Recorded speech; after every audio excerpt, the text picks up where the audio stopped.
Hi, it's Emerald again from emeraldsocialclub.com. If you guys watched my first video, which was actually the seamstress tag, you know I'm mostly into sewing. I run a sewing retreat that's going to be happening March 9th through 12th of 2017, right outside of Fort Worth in Weatherford, Texas.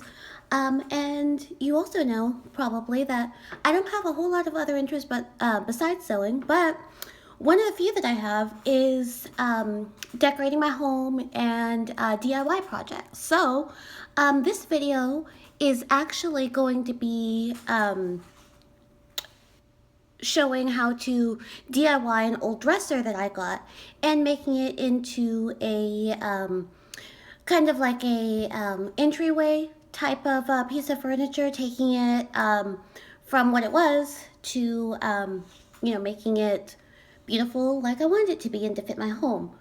Um, of course, you know, it can be a challenge if you're trying to DIY your home. One thing is a lot of us don't have a lot of time. That's a major thing. Also, money. It's really hard to decorate the way you want to inexpensively and all at once. Sometimes you can do it, but it does take a lot of time. And then if you want it all at once, it seems like you've got to come out a lot of money up front really quickly. And sometimes that's hard to do. And for me, I'm just cheap. It's just what it is.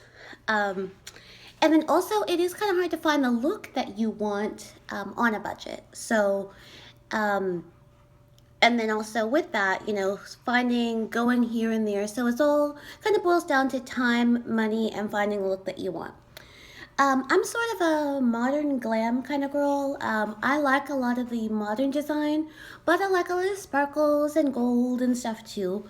I kind of had to tone that down a little bit because my husband of course, doesn't like the bright pinks and all that kind of stuff. But of course, you know, I got to put my touch in here and there. It's my home too, right? But I do try to keep it, most areas anyway, kind of a little bit more modern neutral because, you know, I don't want to do just too much. Because he does kind of have a modern style, at least we can kind of compromise there, and I just put a few touches in here and there. This piece is actually going to be like for my dining entryway kind of room. I do this area of my home I plan to kind of invite people over for. I don't want it to be an actual formal dining room so much, but an area where we can sit and, you know, kind of entertain and things like that. You know, when I bring my friends over, you know, for whether it be a sewing event, whether it just be some friends from church to kind of, you know, just meet and, you know, enjoy each other there. That's kind of what I want for this area. So I bought this, I guess this dresser from my neighbor's garage sale. It's been a couple of months and it really just kind of sat there. I knew what I wanted to do with it, but there's that time element again, and I didn't really get to start it when I wanted to. So, here is a picture of the dresser. I'll insert that here. And I'm going to tell you what you need to do in order to make it the way you want. To start, you are going to need some liquid sander, or if you feel like it and you can, a power sander. For me, a power sander I really can't use because it's too much for my arms. And I did that one time and I ended up with a shooting pain through my arm for about a week. So I was glad my best friend told me about liquid sander.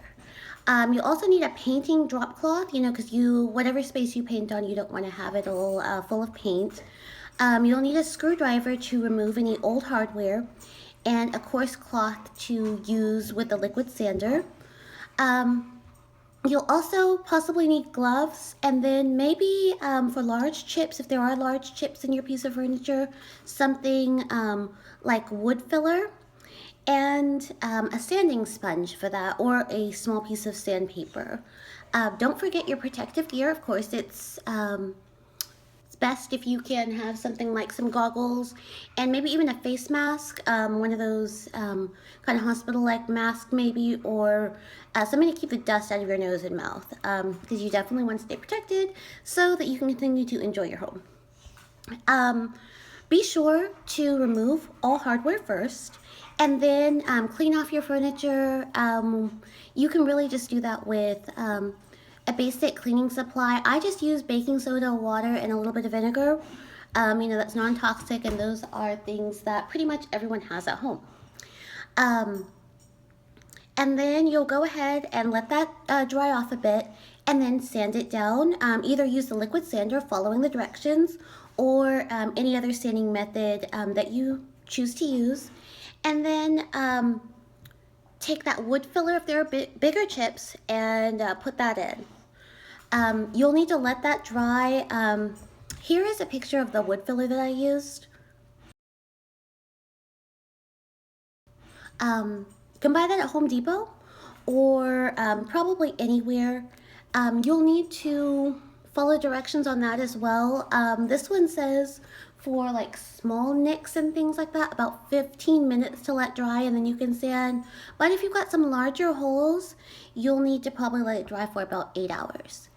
And just to let you know, I did have some larger holes because when I removed the hardware, the drawer pulls that I bought did not exactly fit back into, it didn't fit the space, so I had to drill new holes. So I did have to patch up the old holes and I let that dry overnight. Like I said, then after that you'll sand it down. Now, here comes the fun part.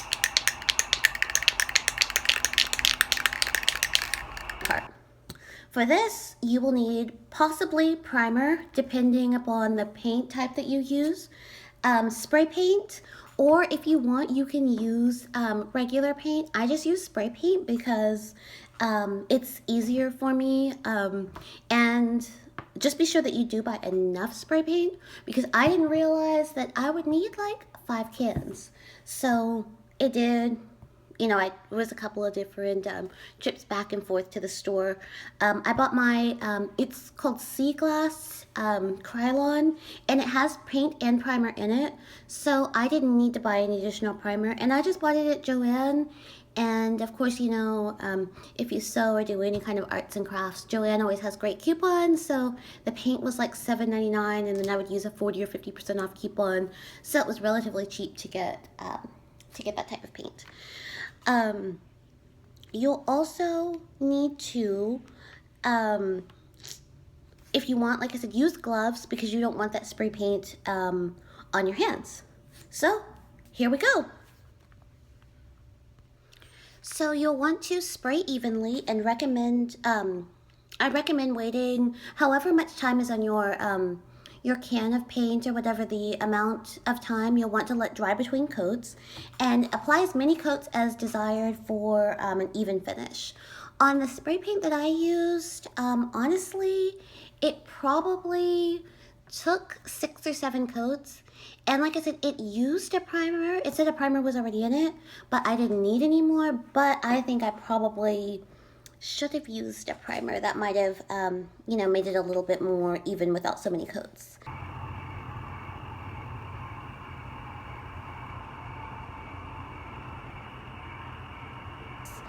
And then go ahead and let that dry.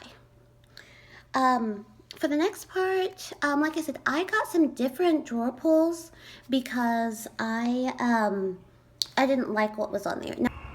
So basically, I got these drawer pulls at Hobby Lobby. I like them, especially, this little neat black and white little, I guess, chevron-like pattern. But I'm going to be painting this hardware here rose gold because, yeah, I don't like that antique-y finish. I think it's just... Now, if you really do like whatever is on your piece of furniture, you can of course leave them. But I went to Hobby Lobby and luckily they were having a sale, like 50% off of each drawer pull. So I was able to get all the drawer pulls that I wanted for like 50% off. So most of them were $2 or $3 most a piece. And here I'll kind of just show you the drawer pulls that I got.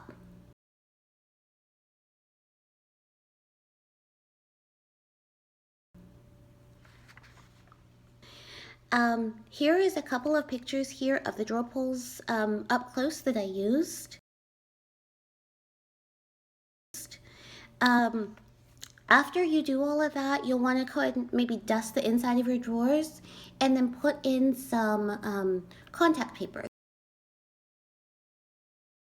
That's what I did just because the drawers, the whole little piece of furniture that I got was kind of a little bit older, and so the drawers didn't look so great anymore. Plus, there was a little bit of paint overspray and paint dust in there, and that's not horrible, but I do plan on this being kind of in my entryway, and so what I'll probably end up storing in it is maybe some small dishes and decorations, and I want to make sure that those things, stay clean and not scratched up. So definitely the contact paper helps there.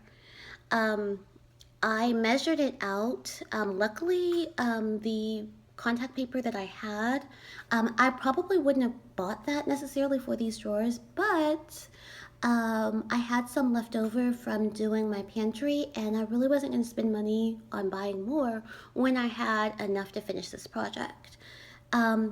Here's me measuring it out.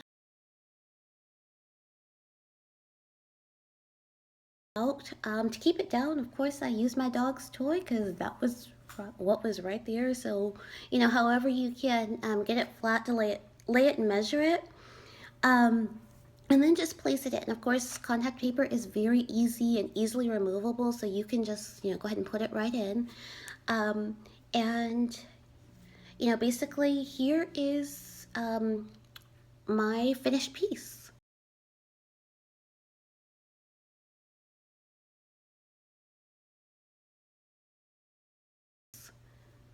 So, I was really surprised how well it turned out.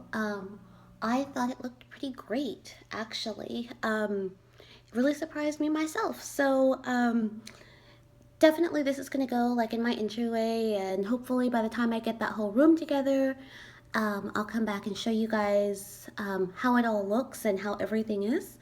But that's basically it. If you enjoyed this, please press like, visit my other social media, and you can subscribe. So I once again thank you again, and hopefully I will see you guys around the interwebs. Thank you.